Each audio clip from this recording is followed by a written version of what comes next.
Hi, you're listening to Scribble Talk, a podcast for bid and proposal professionals. My name is Bhaskar Sundram, and with my special co-host, Pippa Birch, we will be sitting down with the industry veterans to share their stories, discuss their career, and learn how to make an impact in the industry.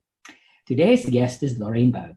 Lorraine, Director of Strategic Proposals, is a highly regarded bid and proposal specialist with an impressive 20-year track record leading winning teams.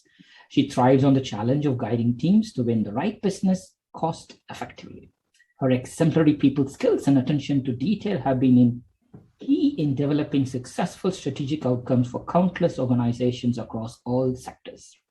Lorraine has achieved an average win rate of 90% across deals she has led for her clients. Wow. Her expertise extends to training, recruitment, and organization redesign. Welcome, Lorraine, to Scribble Talk. Thank you. Thank you very much. Pleased to be here. Lorraine, let's go back to the very beginning. Where were you born? And let's talk about your high school and education. Oh my gosh. Well, I was born in the city of Dundee in Scotland, and it was a lovely place to be, and I'm sure people will still find it's a lovely place to be, getting highly developed, and it's really looking good. So I was born in Dundee back in 1973, folks. Yes, I don't look it, but that's how old I am. And I was educated in a little town called Aleph High School. Now, it's not because of me, but that high school is there no longer. So if people look that up, they won't find it. So that was my high school. And I then left high school and got a job. So most people, may move into further education. With my circumstances, I just needed to go and get a job and start earning some money. So that's what I did. Nice, Lorraine. I think going forward, Dundee will now be famous for giving birth to Lorraine Baird. Perfect. So I think growing up in Dundee, do you have any memorable childhood things? Well, so although I was born in Dundee, I wasn't actually raised there. I was raised in this little village called Meagle. Now, I know that you and Pippa will have heard of Meagle because it's a massive metropolis on the map. But no, a tiny little village, and I was actually raised on a farm. So yeah, my background is living on a farm with lots of different animals, helping my parents on the farm. So my early memories really are of, mum and dad working really hard. Dad working every hour God send, out early in the morning, feeding the cattle and working till late at night during harvest periods. So, a lot was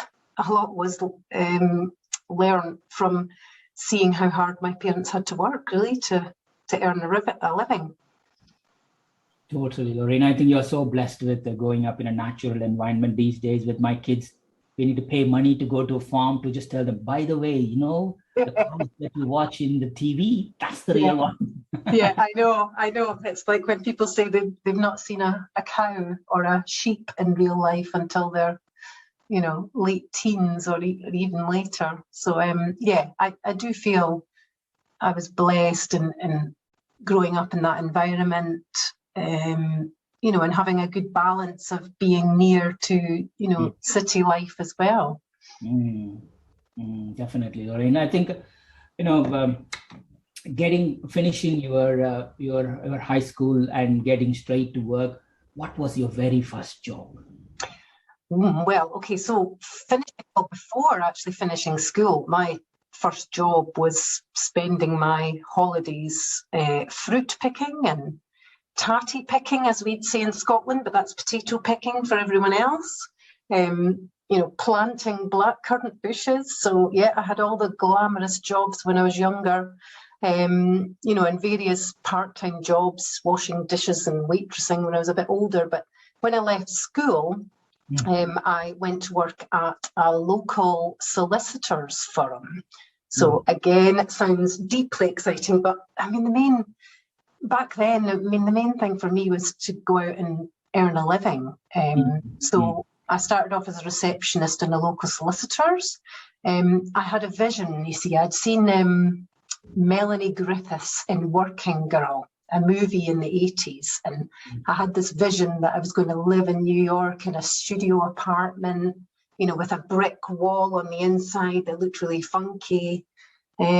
So that was my vision, which didn't quite come to reality. Didn't end up living in New York at all, ever. Haven't even been to New York, and never got that studio flat. However, many other things happened, but that was my vision. I'll start work, and this is what I'm going to aim for. I'm going to be Melanie Griffiths in the future. Wow, Melanie Griffiths. Yeah, people need to go and watch that movie. I haven't seen it since, so maybe it's probably awful, the movie, but that was my vision. Go and do whatever in the corporate world and work my way up and take over the world and live in New York. So there we go. Obviously, Melanie Griffiths would go in part of your podcast title here, aka. But that's setting that aside. I mean, like, you have been with the social skills that you have, Lorraine, waitressing, fruit picking, and working receptionist here. That's what, gradually, we'll come back to the proposal career later. It's a super important skill, and it comes naturally to you. So did you realize that you've always been a sociable person? I think so. So when I was younger, a couple of my aunties used to say I was a chatterbox, or a parrot. They could never quite shut me up. So I think I've always, and I grew up in a big family. I'm one of four. My mum was one of eight. Well, is one of eight. So there was a really big family side to my life. There still is, and to be heard, you needed to speak up, really. And it was always very social. We had massive weddings, big events, where we'd come together. And, it was just such great fun. And Dad, he passed away 4 years ago. Dad, he was such a well-loved person and well-known. And, he was extremely sociable, did so much for the local community without me really realising. Until you see what happens now, you think, God, Dad did that, and that's what my family have done over all the years. And I think they just did it back then and didn't make such a big thing of it, I suppose.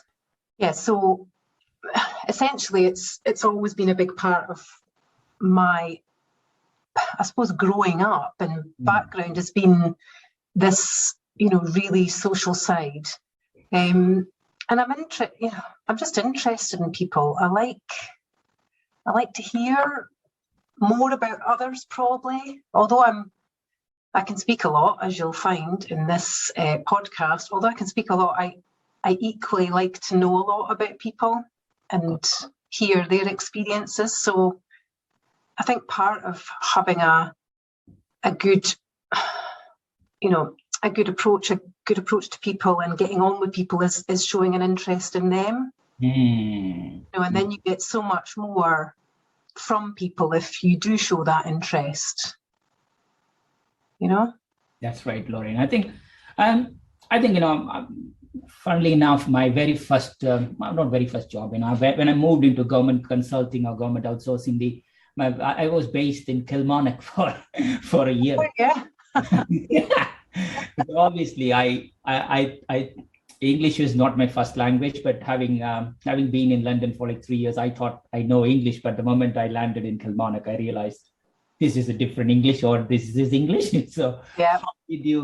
How did you? Because your accent, the way you deliver English is not like a very strong Scottish accent there. Did you soften it as you progressed, or it came naturally to you? No, it's probably I'm over on the east coast of Scotland, really, but I'm kind of in the middle of places, so I don't have a strong So you'll have been over on the West Coast, you've got your very distinctive, West Coast accents in Scotland. You've then got a softer kind of Edinburgh accent over on the East Coast. Then you've got a broad kind of Dundee accent. And then my parents were from further north, kind of Aberdeen area. And there's a local dialect called Doric there, which Bhaskar, if you met someone, and Pippa, if you met somebody who spoke Doric or even had that sort of strong accent, you would be, what on earth are they saying? So I think my accent probably doesn't sound too strong because of being in that kind of central area, not in one of the strong accent areas, probably where my parents are from. And an element of what you're saying, Bhaskar, I think I've toned it down a little bit over the years with, the jobs I've had, the people I've had to speak to, because people do look at you sometimes when you speak too Scottish or too fast. I can just see people blanking over, thinking, what on earth has she just said? So yeah, I think I've probably softened it a little bit over time.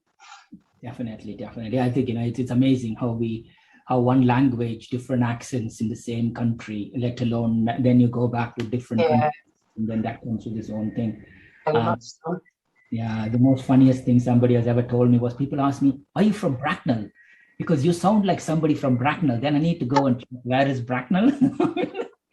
It was in Berkshire, and I was like, oh really? Okay, fine. Please. So that's my accent. Now, going back to the career again, Lorraine, so you are now working in the law firm, receptionist, then let's continue from there. Yeah, so from there, I spent a couple of years there, and then I went to work in an insurance company for about a year, and then I saw another company, a utilities company, advertise that they were opening a new contact centre. And this was when contact centres were just kind of starting. And I thought, wow, what's a contact centre? Or a call centre, it was called back then. I thought this looks quite good. Plus it was, a couple of £1,000 more a year at the time. And that was very attractive to me.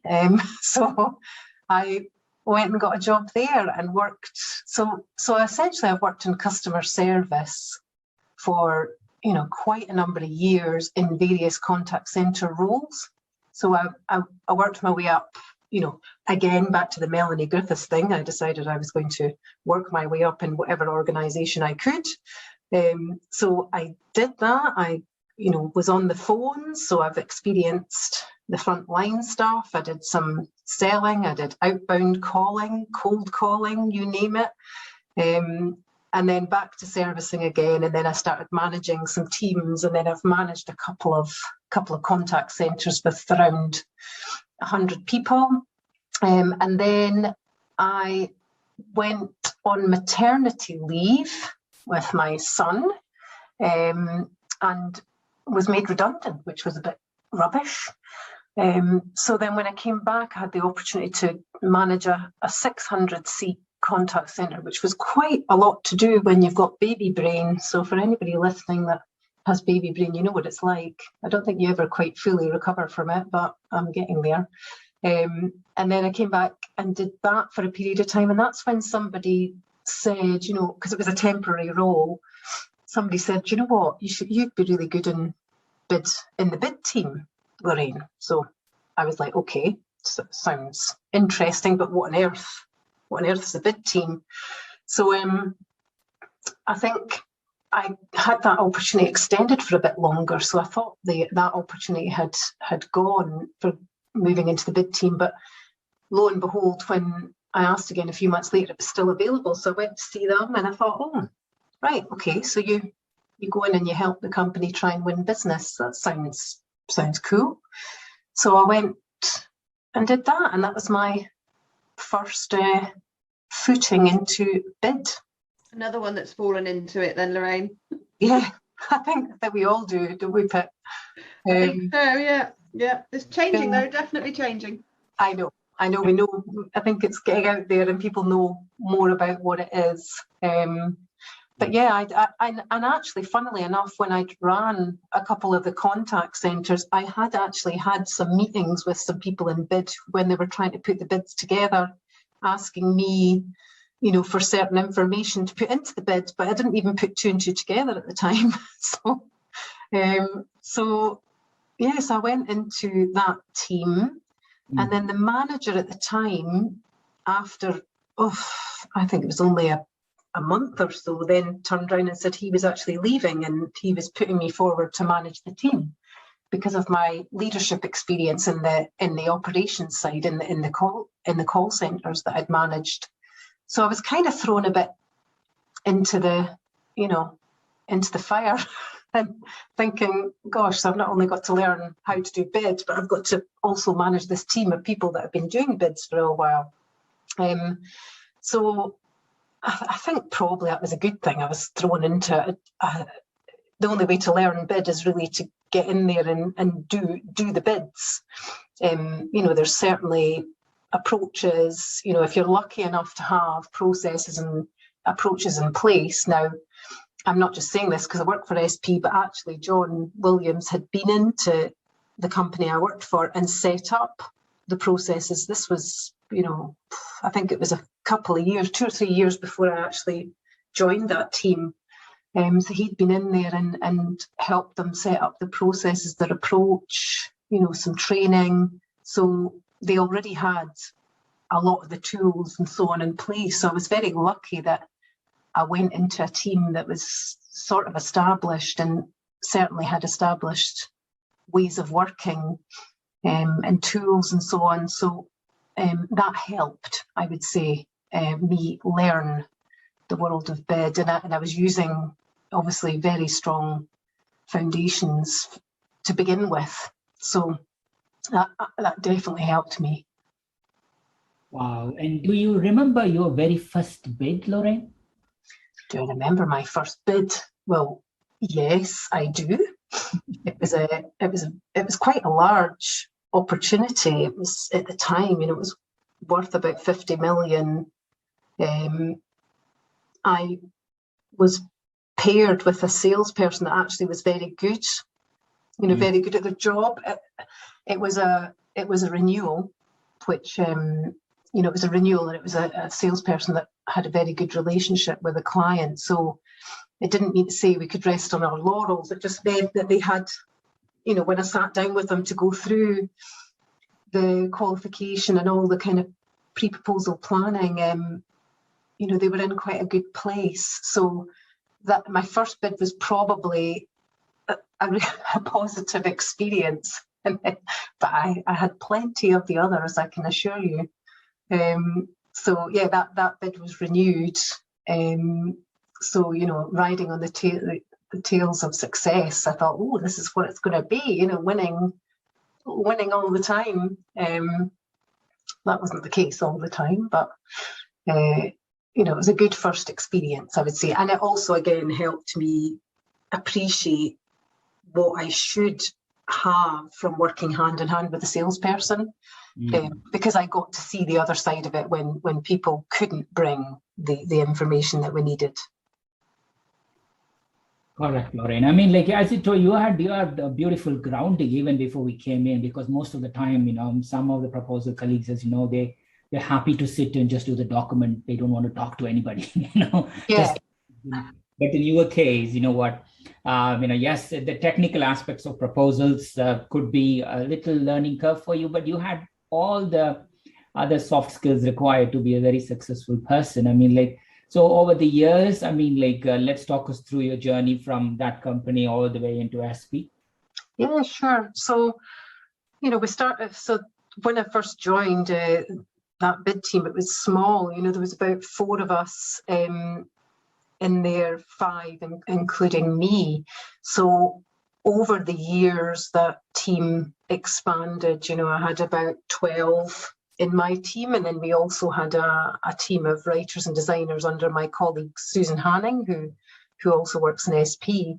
She had a similar amount of resources under her, so we actually increased to quite a substantial proposal centre, which was great, you know, and I realised that a lot of people listening will not have that, you know, that luxury of having so many resources, but the volume of bids that we dealt with, you know, warranted to have a large workforce to, you know, to be serious about it and serious about winning. You know, we had to have resources to be able to go after these opportunities and, you know, and win them. So we had quite a large team, and I was in that team managed that team for about 8 years. And I brought people in from different backgrounds. You know, I think the key thing is, and this is different depending on what role you do, but I was a classic bid proposal manager. You know, you would say probably capture bid proposal now, but I was fulfilling all those roles really, from the capture stage through to bid, through to a bit of the proposal management. I'm not a writer, I am not a designer. My colleagues who will attest to that, who do the writing and designing. But what I started to recruit people on the basis of, and you know, I think this is absolutely right for the capture bid proposal role, I based what I was looking for more on the behaviours and you know, the attitude, the experience, you know, and the skills. It was more the softer side of it rather than technical expertise, because you've got your technical experts on a bid, you know, you've got your subject matter experts. I felt I needed people in my team that had the skills to get the best out of those people. You know, and this is obviously working with salespeople, business development people, and technical people, and bringing this group together to all want to fight for the same thing and not fight with each other. So I found I needed people that could, I suppose, bring people along to want to work with them, want to deliver with them, and want to win with them, not have, you know, a background in bid. I mean, who has a background in bid? So, yeah, so I built my team on the basis of people that could get on with people, but challenge people and in the right way. So I suppose, Bhaskar, that comes back to, you know, when you were saying about the social skills that I have, very much, you know, from a young age, they've been developed, but also in my career, front-facing, customer-facing, operational. I had to always work with people, bring people along with me, then managing teams, leading large teams. Again, it was about delivering the best that they possibly could, and that continues in bid. So, you know, that's what I certainly, you know, decided that I needed to do for my team. And, you know, we had a brilliant team, absolutely loved working with that team. And then things kind of changed a bit in the organisation, as they do. The organisation decided to, you know, make some efficiencies, as they do, large corporates. And they decided they didn't need as many of, you know, people in bid that we had, and they were looking at significantly cutting the numbers, basically. So that's when I decided it was probably time to do something else. But I really, really loved bid. So I kind of thought, well, what can I do? So my colleague Susan and I hatched a plan. So we'd been to lots of APMP conferences, we'd gotten to know lots of different faces that you see really often. And you know, obviously John had came in and set up the processes in this company, as I said, before I joined. So John and, you know, some people in SP came in and helped us with training over the years, and also helped us on a couple of strategic bids. So Susan and I decided, well, actually, we'd quite like to do what they do. So we organised to have a little meeting with John, and we were basically like, do you know what, we'd quite like to come and work with you. So, you know, had a couple of conversations after that, and lo and behold, we joined SP. So that was back in 2013. And yeah, never looked back. Wow, that's amazing.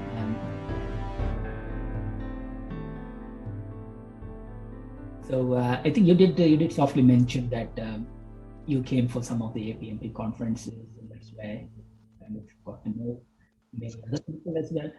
How did you come across APMP as an industry body, and how many sessions have you attended? Just talk us through a little bit about that as well. Yeah. So again, because we were, in touch with John and Graham and Richard, regularly, we talked about APMP and we got, APMP Foundation training through them, and becoming a member, we then, decided, okay, let's go to some of the conferences. So again, some people will be in the same situation. That I would have loved to have taken the whole team, but that's just not possible. You've got bids on the go, but also financially, not every organisation will fund for the whole team to go. So started off with myself and Susan as team leaders of the bid, proposal managers, and then the writers and designers. We went along.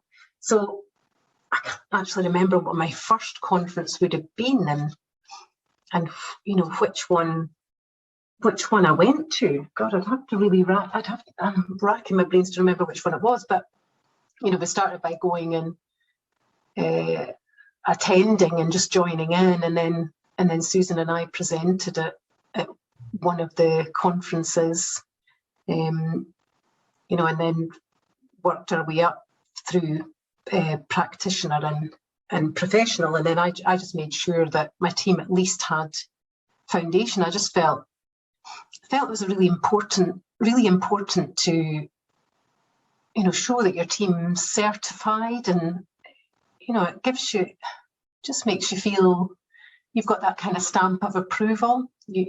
I'm qualified in what I do really well, and then it's up to the individuals if they want to progress through practitioner and professional. But at that time, when I was in corporate world, I really encouraged my team to achieve foundation.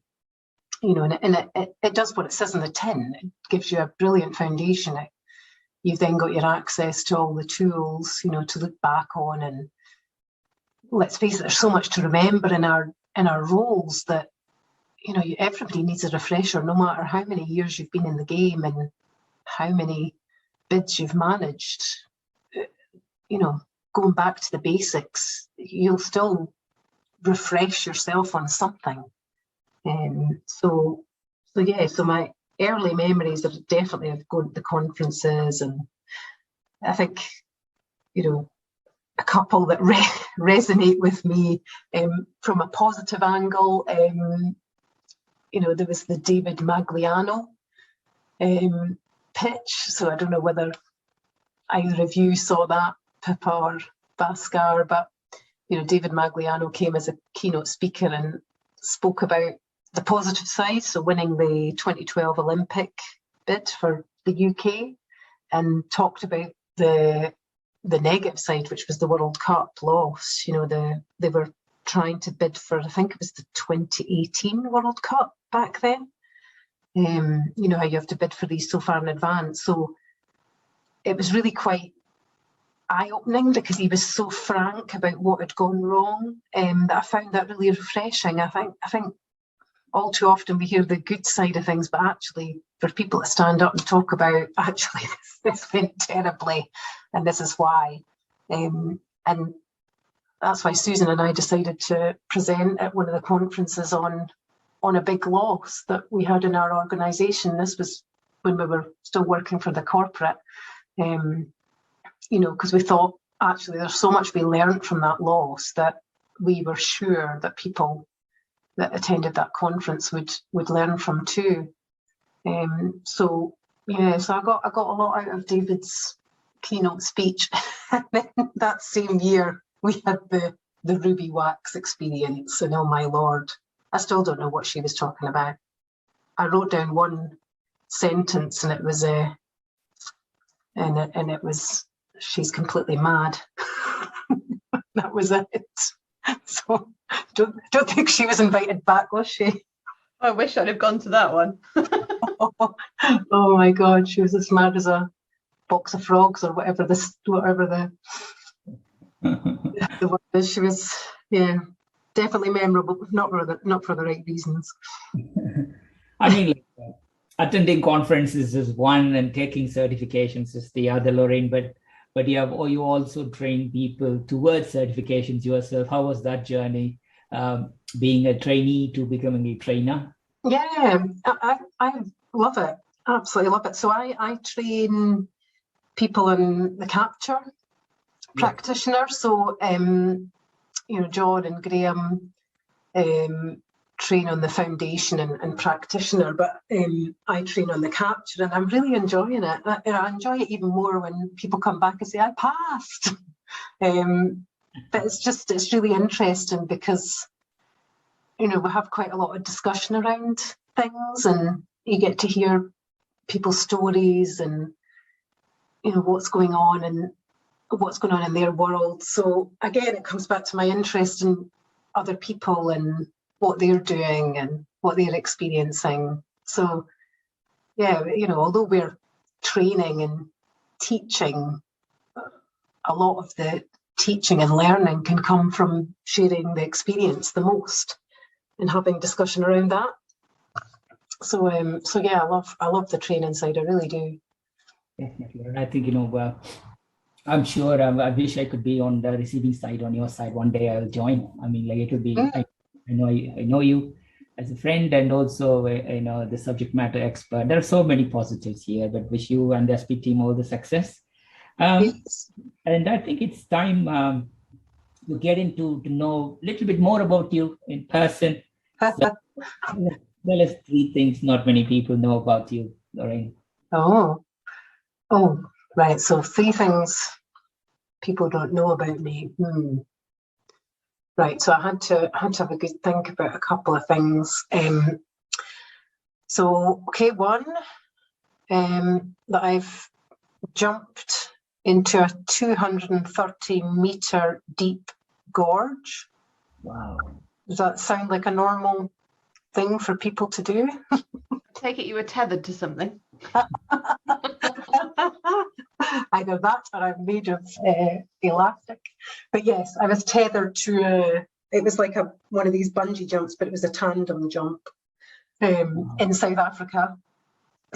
So that was an experience. So I am a little bit of an adrenaline junkie. So I love a very fast roller coaster. I love them. I've done a bungee jump and then that gorge jump. So I like fast things. I wouldn't say I'd do a bungee jump every week, but I've done them in my time. Maybe I wouldn't do another one. Who knows?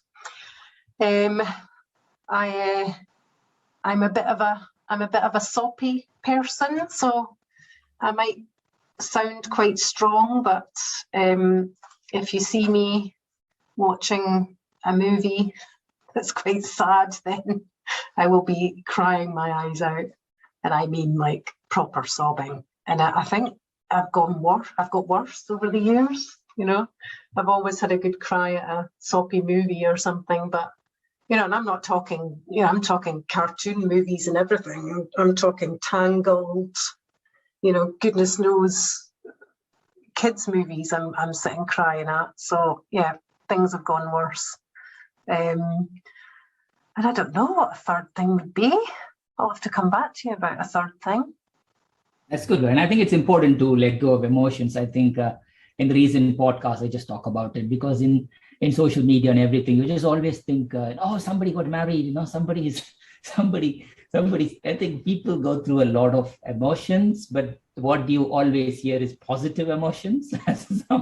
Yes, I know.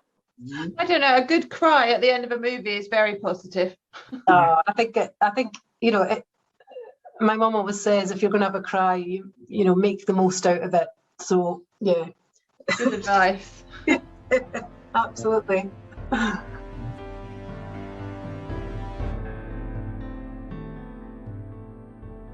So before I hand over to Pippa for a rapid random fire questions round, because things will start to accelerate from here, Lorraine, talk us through your hobbies and interests as well. Okay. So I'm quite active. So I like a good bit of exercise. I used to run a lot. So I used to run half marathons, but then the kids came along and that didn't happen after that. But I still like doing a lot of exercise. Love paddleboarding. I am a complete paddleboarding junkie, and yes, I have jumped on the bandwagon. I haven't done this for years and years before everybody got into it. I just got into it in the last kind of year or two, as we know, with lockdown. So you know, we've got quite a lot of lochs around where we live, so nothing better than just getting out there. And you know, especially in our world, quite stressful, working on bids constantly, you know, having that time on your own, just you on the water, especially on a loch in Scotland, on a nice day, you know. I'm not talking about one of our horrible Scottish weather days, but it can be just gorgeous. So yeah, quite an active person, but then I balance that with a good amount of sitting on my bottom, eating, drinking wine and gin, watching the telly, watching some tat that I can just switch my brain off. And then, of course, just spending time with family and friends. Just, you know, I know we've not been able to do a lot of it over the past couple of years, but, you know, we've had a bit more of normality. Maybe that will continue, maybe it won't, depending on what happens in our world. But yeah, just getting out there and spending time with friends and laughing, you know, with the family and friends. It's just the best tonic ever. So yeah, that's, you know, and listening to music, reading a book like most people out there. That's beautiful, Lorraine. I think what you insisted is you know what you know, the minimalistic, but at the same time, what gives you that lasting happiness? You know, family, friends, having a good time. Oh, 100%. Yeah. Sometimes you realize your weekends are busier than your weekdays. Yeah. Tired on a Monday morning when people think you're exhausted. But yeah, absolutely. What have you been doing? You're supposed to be relaxing. Oh no, none of that stuff. But no, I do. I think a little balance of relaxing and, you know, it's good for everybody. Got it. So I think with that note, I'll pass over to Pippa. Pippa will talk to you about the rapid random fire question round.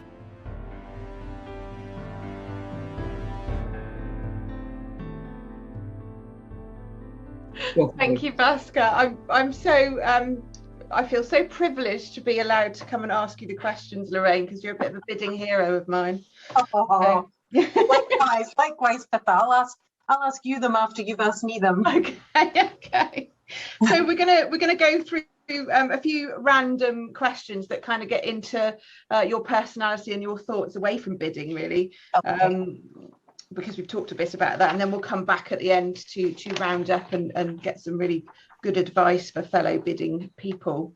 So here's the first one. Did you have a nickname when you were at school? Bootsy. Bootsy. Cootsy. My surname was Coots. Okay. Before I was married, so it was Cootsy or Cootser. Okay. That's quite a good one. I like that one. So it's basically based on your surname. Yeah, exactly. Yeah, I had couldn't be any more original than that, could they? Yeah, I had several, but my worst one was Philadelphia because I'm a Philippa, so I was known as Philadelphia, which was dreadful. Was that after the cream cheese rather than the? Yeah. Not great. What do you miss most about childhood? Oh gosh, just unabandoned fun. Just running about, you know, you don't see adults just running for no reason at all, do you? Like if I run, and as I say, I did a lot of running, even more so before the kids, but I was running to get from somewhere or do a certain distance. But yeah, when you're a kid, you just run. You run for the fun of it. Yeah. Wouldn't that be great? Maybe we should do a Phoebe run. You know, if you've seen that Friends episodes where she just runs, flapping her arms about. Maybe I should do that. Absolutely. Or some Miranda galloping, maybe. Yeah, absolutely. Good idea. Brilliant. Talking about running, if you could be any sports star, who would you be? Oh, any sports star. Oh my gosh. Ooh, Frank Bruno. Ooh, why is that? Because I could box some people. Well, you choose the opponent. yeah, absolutely. Absolutely. Brilliant, I love it. In his heyday, obviously. You know, so Yes, obviously. I would beat them, you know, I wouldn't want to be beaten. No, you'd have to win everyone. Oh, brilliant. You said you like to watch the telly and things. What's the funniest movie you've ever seen? Oh, God, that's difficult. So there's probably quite a few. So in the Christmas spirit, it's probably Elf and National Lampoon's Christmas. Oh, yeah. Just perfect. Anything like with Chevy Chase, just great. What other good ones? Grown Ups is just hysterical. Grown Ups and Grown Ups 2, for real. Silly comedy. I can't even think. That's so difficult. But yeah, I'll go with them. I'll go with them for now. And no doubt after the podcast is finished, I'll be like, oh my God, how could I not remember all those? Or if you think of any as we go along, just shout them out randomly. Yeah, randomly. Okay, I'll do that.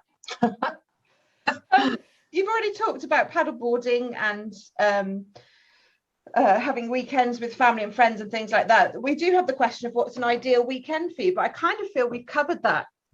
Yeah, I would say so. So beautiful, sunny day. It doesn't even need to be that hot, but yeah, getting out there, paddleboarding, walking, spending some time with family and friends, eating some nice food, drinking some nice wine. Yeah, that would just be perfect. Lovely. So it doesn't include being captain of a pirate ship, which is the next question. So if you were captain of a pirate ship, what would you name your ship and what would your title be? Oh my God. How difficult is this? What would be the name of my ship? Oh, it would have to be like, remember, what was that ship name that they came up with that they never used, like Boaty McBoatface. Yeah, I'll change it to a Scottish one, so Scotty McScottface. Like that. Yeah. And you would have to be Scotty McScotty then. Yeah, Scotty McScotty would be good for my pirate name. I can just see me. I think I'm quite fierce, actually. Arr. Yeah. Arr, me hearties. Brilliant. Okay. Would you prefer to live in the hot Sahara or in the cold Antarctica, and why? Oh, do you know what?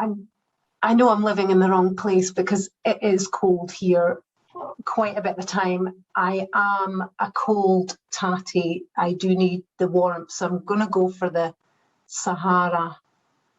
Yeah. Okay, that's understandable. Yeah, I'm going to go for that. You know, I'd find some way to cool down somewhere.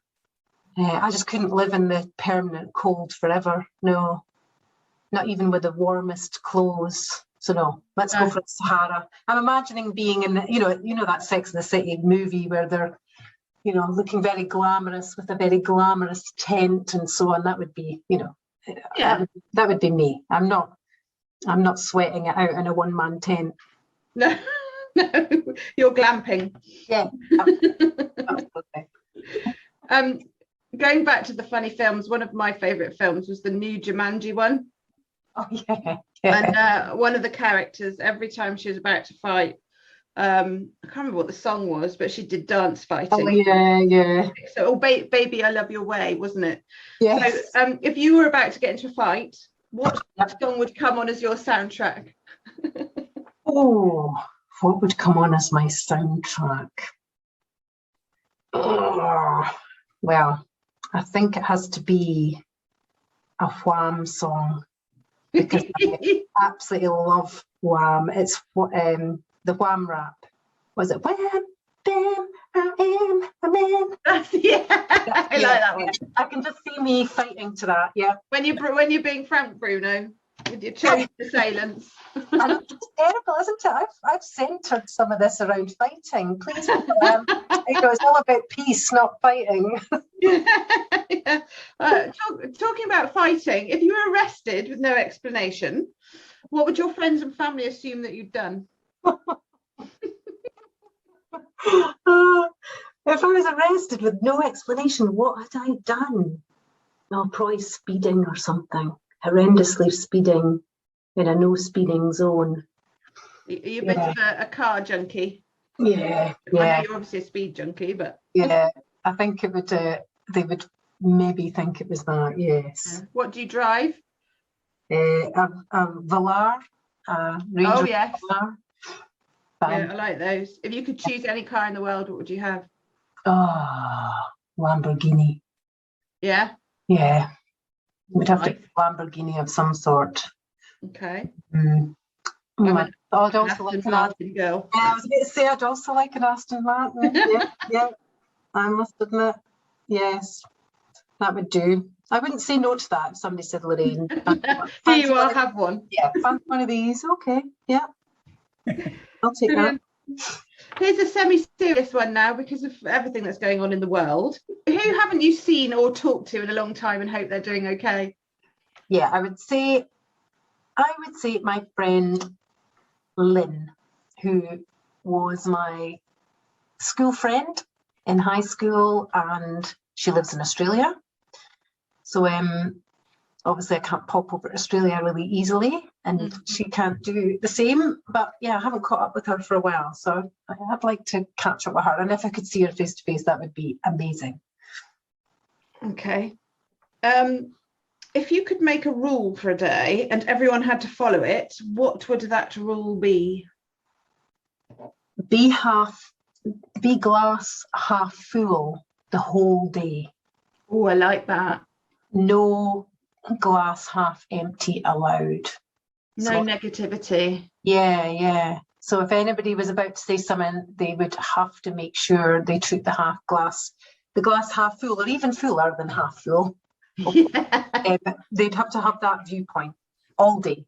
Everybody would have an amazing day, wouldn't they? Yeah, let's see what we could achieve if that was the case. Yeah, just that. Everything was turned around, to look at what the positive could be. Yeah, we should do that anyway. Yeah, like 100% Pippa. Yeah.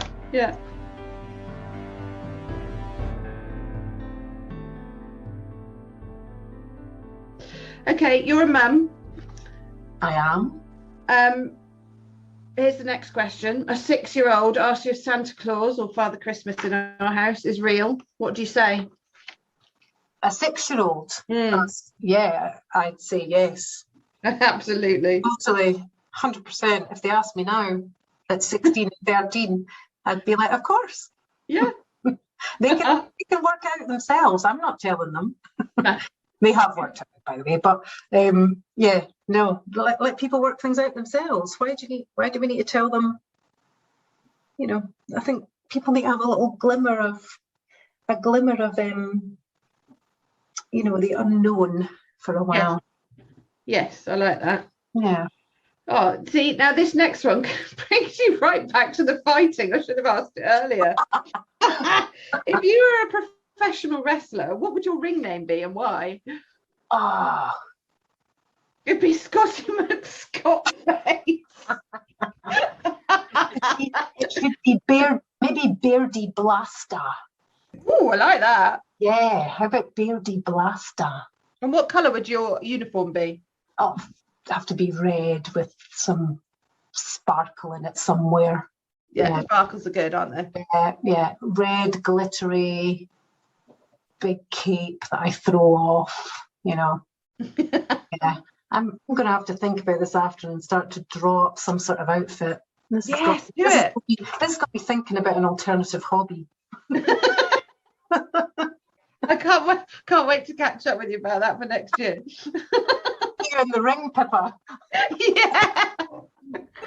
Mine would be purple, obviously, with sparkles. Yeah. Oh, absolutely. This has got to be a new thing at the next APMP conference. Yeah. Should have a wrestling ring. Yeah, I love it. It's allowed. Surely there's insurance to cover that. Yeah. Brilliant. Okay, we're nearly at the end of the random questions. If you could only eat 3 foods for the rest of your life, which foods would you choose? Oh, God, cheese has to be in there. So cheese. Yeah, Oh. I'm with you on that one. Well, I'll have something healthy, but it's only because it really goes with the cheese is grapes. So I'll have cheese and grapes. And then, I'll maybe have... Oh, there's something else at my door again. What will I have along with the cheese and the grapes? Shall I have... I'll have some crisps. Nice. Yeah. Picnic for the rest of your life. I like it. Yeah, absolutely. No, nothing of substance. Just a picnic. Cheese. Yeah. Nothing wrong with a bit of cheese. Unless you're lactose intolerant, obviously. Well, yeah, true. And I may become lactose intolerant if I'm living on a diet. Yeah, if you're only on cheese. Yeah. Brilliant. I've loved all your answers, Lorraine. Thank you. We're going to move into a bit more of the serious stuff in a minute, but I just to move us into that area. Yes. Is there something you have that is of great sentimental value, and what is it, and why is it sentimental to you? Oh, yes. So I've got an old ruler of my dad's. Ooh. It's an old wooden ruler that I'm sure it's got a different name actually because it does various things, but it opens up. Yeah, we've just got it. It's something of his that I don't particularly use it, but I have it. And it's one of the things, one of the things that I would save. Yeah. It would be one of my priorities, after the children and the husband. Get the ruler. Yeah. So yeah. Oh, that's nice. That's nice.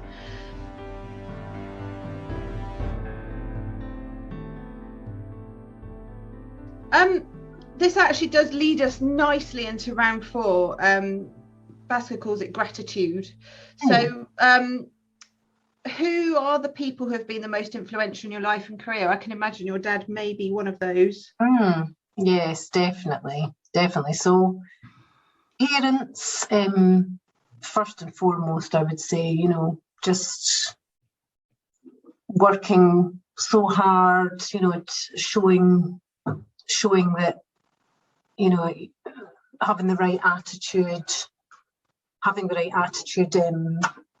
to everything you do, really. I think it's probably my mum said it more than my dad, was, although they said it differently, I think, the proper saying, a job half done is as good as none. I think the way they said it is a job half done is not worth doing, so that was how they would say it. But, I totally agree with that. It kind of instilled hard work in me, I would say. It instilled that I would see things through. I'm very much a doer, and instilled doing things to the highest level that you can, the best quality. So, absolutely parents. Then, I'm the youngest of the 4, so seeing my brothers and sisters, they're a big influence on my life. Friends, massive influence. People that I work with, massive influence. I think everybody, there can be so much influence out there, if you just look for it and accept it, and take what you can from it. So yeah, too many people to mention really, but yeah, I agree. Kind of everyone's influential that you come into contact with, aren't they, in some way or another? Yeah, you get something from everyone. You really do. You just open your eyes and listen. You've got 2 of those, and one of those is what I've always said as well, so like open your ears, listen, you know, you'll learn something from everyone. Absolutely. What have you observed lately that reminded you that people are good?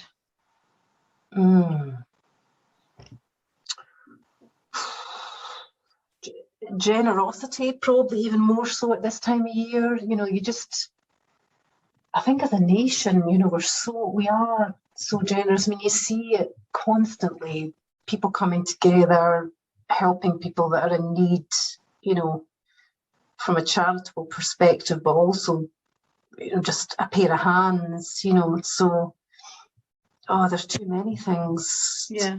But, you know, people that are close to me that are going through a hard time, or, you know, people who's, as a family member, very, very ill, you know, raising some money for that charity that's helped them, and, you know, they're you know, absolutely smashing the target that they tried to aim for, and I see that so much. I think what we're all been going through, and we're still going through over the past couple of years, I think it's made us really take stock and be thankful for what we've got, but also look out and see what other people need a bit more. I think it's just made us a bit more compassionate. Yeah. So I mean, there's so many things that I've observed lately that I'm like, oh my gosh, isn't that lovely? You know, I've already said that I cry at movies. My gosh, you know, if I watch children in need and stuff like that, I just sob constantly. So yeah, so many things, Pippa. Just it's a wonderful world out there, isn't it? It is. It's, you know, we're all going through hard times at different times, but it still doesn't stop people from being generous in the way that they can, you know. And I'm not just talking about money, it's their time, you know. That you know, I had GMB on the other week or whatever, and it was the donating, you know, they were looking for 1 million minutes of your time. So, you know, it's not about money, it's about just having an hour's call with somebody that's alone and lonely. And, you know, oh my Lord, they had hundreds of millions of minutes. You know, it was incredible. Just beautiful. Brilliant. Who's the kindest person you know? There's so many people. That's hard. God, there's loads. Tell us about some of them then. Probably like family-wise, you know, my mum is extremely kind. You know, just, you know, will always be there, always, you know, want to do something for you or people. My mother-in-law, you know how people are like, oh, the mother-in-law. My mother-in-law's a lovely, lovely, lovely person. Again, always there. You know, my dad was totally kindest person, as I say, did so much for the community without us realising when we were young. You know, you appreciate more about your parents when you're older. One of my friends in particular, Maxine, she's just the most beautifulest, kindest person, will always do anything for anyone. And so many of my colleagues and people that I work with that are just so nice. You know, people that bring the best out in you. It's just lovely to be surrounded by people. I'm not saying everybody's, you know, wonderful, brilliant and sparkly every day, but, you know, most of the time. Yeah, it sounds like you've surrounded yourself with some wonderful, wonderful people in your life. I think that's the way to do it, Pippa. Yeah. To do it, it'll bring the best out in yourself if you do. Yeah. Cut out those that aren't. Yeah. Those that are dulling your sparkle. Yes, I like that. And talking about yourself, what's one personal trait that you like most about yourself? Oh, these are juicy questions, aren't they? Yeah, sorry, but you know, we get to know you properly this way. Personal trait. The ability to make people laugh. Yeah. Probably. Yeah. I can always make me laugh. I can find a bit of laughter in the darkest of days. That's a wonderful, wonderful trait to have. Oh. I'm going to move on now because you can't better that one.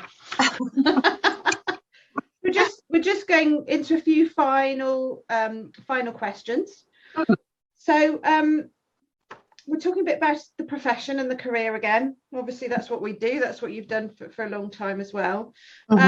What's one of the common myths about what we do that you'd want to debunk? If you know, what do people say about what bidding is that you would want to say, actually, hold on a minute, no.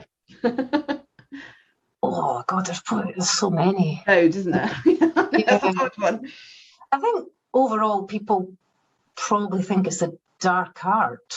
You know, it's what's that all about? That's far too difficult. And actually, there's some fundamentals that you can apply that will help you succeed. So I think overall, don't be afraid of it. Don't think it's not achievable. It is. It's absolutely something you can do. And another myth is, if you cast your net wide enough, you'll get something. That's absolute codswallop. Focus your energy on the right things. Focus your energy on the things that you're going to have the best chance of winning, and you will win. Yeah. Don't cast that net everywhere. Scattergun bidding. Yeah. Not a good strategy. No, I think we've all heard it before, haven't we? We have.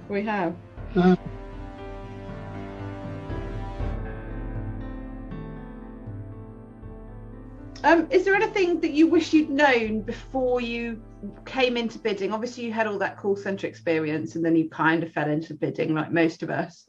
Is there anything you'd wished you'd known before you went down the path of bidding?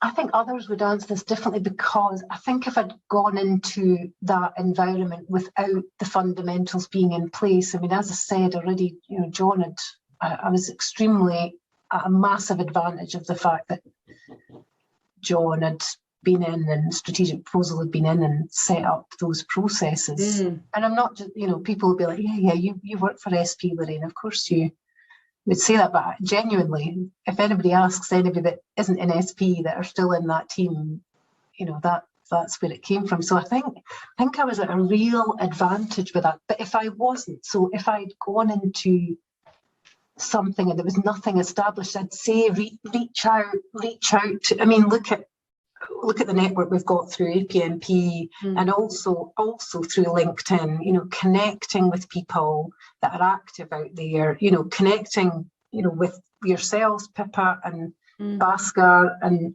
lots of others that are active in our industry, and just learn from everybody. There's so many of us out there doing what we do, some of us quietly, some of us not, there's so much to learn from. So I would say soak up as much as you can, and continue to soak it up. So do not think you know it all after years. We don't, none of us do. We can always learn. There'll always be something new to go, oh my gosh, that's such a good piece of advice. So open your eyes, open your ears, and take it all in. Yeah, that's really, really good. I learn new things every day, as I'm sure you do. We have such an amazing network, and I only found out about it 6 years ago. I didn't realise there was that network of people, so it's been amazing. Oh, yeah. I think the more of us that talk about it, the more people will join and listen in all different ways. Connect to your peers, connect to everybody in LinkedIn, and absolutely, learn more. And learning more, is there a piece of advice that sticks with you from your career? Probably, qualify and qualify again. For in terms of, that's the piece of advice in bidding. Absolutely, qualify that opportunity out until you can qualify it in.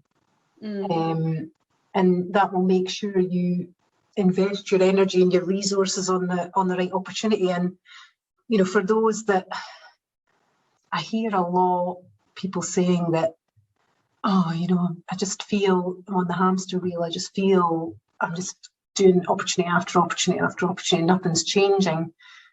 You really need to think, is it going to change? If people don't buy into the right approach in bidding at the highest level in your organisation, you really have to think, will it change? Will I get what I want from this role? Will I be able to do the best I can, or am I constantly going to be on this hamster wheel? Because you can't just expect people to do it the right way. You have to force their hand. You have to really push them and champion it. So try and champion it, try and push it. And if it's just not going to happen, you need to really think about, is this the right place for you to be? Yeah, it's soul destroying otherwise. Yeah, absolutely.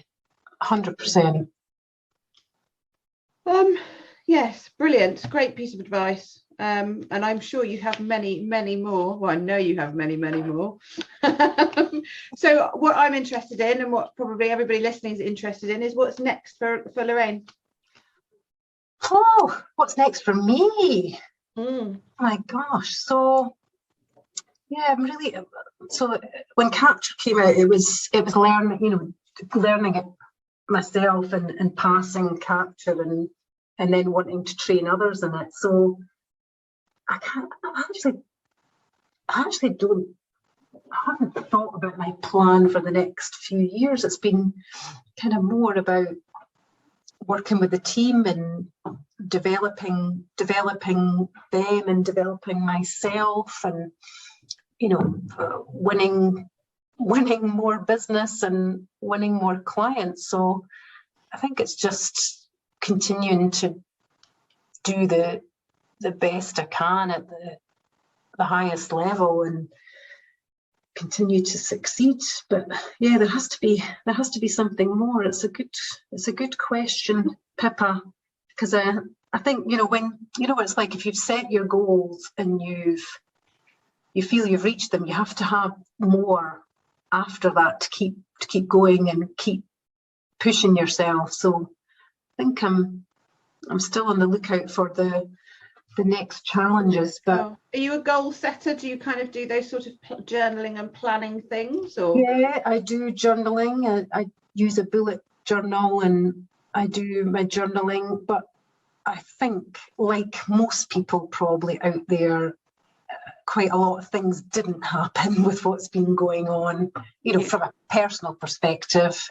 Work, obviously continues on, but yeah, I totally believe in setting goals, however small or big they may be. It just keeps me motivated, it keeps me challenged. But sometimes the challenge is just in doing different things, doing different things and being challenged. And that is one thing that bids bring, constantly, don't they? It's no bid is the same. So, I get a level of challenge day to day, which is fantastic. Keeps me on my toes, keeps me fresh, keeps me learning.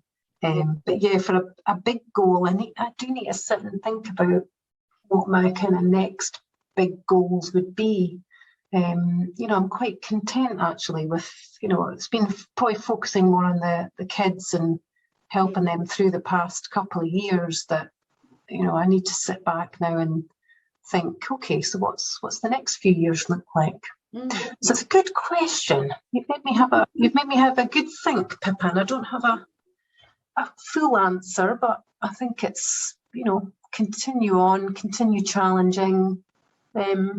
Something might crop up as well in the meantime, but other than that, I will have a good think and refresh kind of what the next few years looks like. I feel like we've given you some homework now.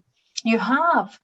We'll need to have another chat and say, definitely, Lorraine, so what was that goal you set then? I'll be like, oh gosh, you sent me away with the homework and I've not done it. Well, I think that brings us to a nice end, really, thinking about the future and what goals might be. So that's the end of my bit, and I get to pass you back to Beska now. Oh, thanks, Pippa. Thank you, Lorraine. It's fascinating. I love talking to people anyway, you know that. So. Yeah, likewise. I think we're both very similar in that. Yeah. I think, thank you, Peppa. You were pro, Peppa. Well done.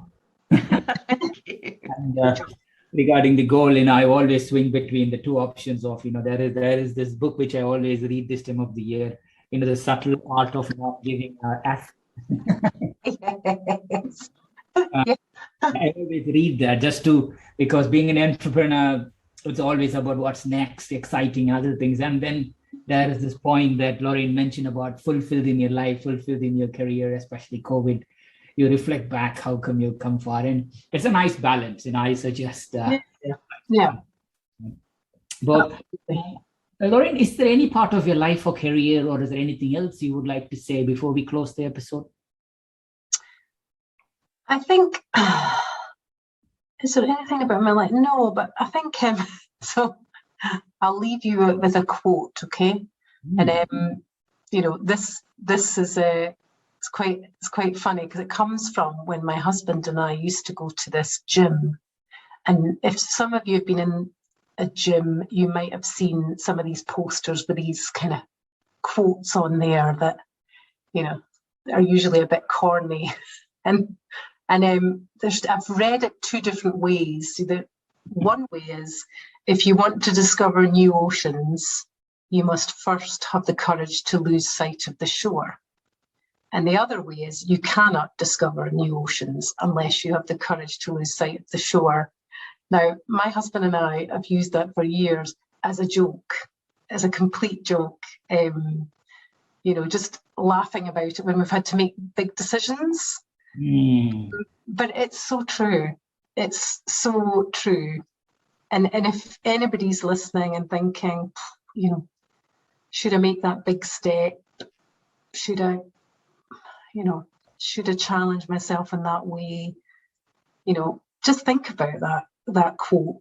Because sometimes you do need to jump in. Sometimes you do need to take the little step, maybe take that step like me into that gorge of 230 meters and, just have a bit of courage in yourself. It doesn't have to be a massive change, but, sometimes you do need to just take that little leap of faith and do it. So I'll leave you with our corny quote, but a corny quote that rings very true. Absolutely. Thank you. Wow. Very, very profound advice, that one. Thank you, Lorraine. I think it's been an absolute privilege to have you on behalf of me and Pippa. Wish you all the good health and happiness. Continue to inspire our industry colleagues and everybody around you. Wish you, your family, and all your loved ones a Merry Christmas and a Happy New Year. Likewise to both of you, Bhaskar and Pippa, and anybody listening. Absolutely the same. Much health and happiness. Wishing you a fabulous festive break. Come back all refreshed for 2022. To our listeners, thank you so much for tuning in. Please visit batchuscribble.com/podcast to listen to this episode and check out any of our other previously recorded episodes. If you've enjoyed today's interview, don't forget to subscribe, review, and share the Scribble Talk podcast. We hope you'll check out our next episode where we interview another industry expert and special guest. Until then, it's Ashley Kays, Bhaskar Sundram, signing off.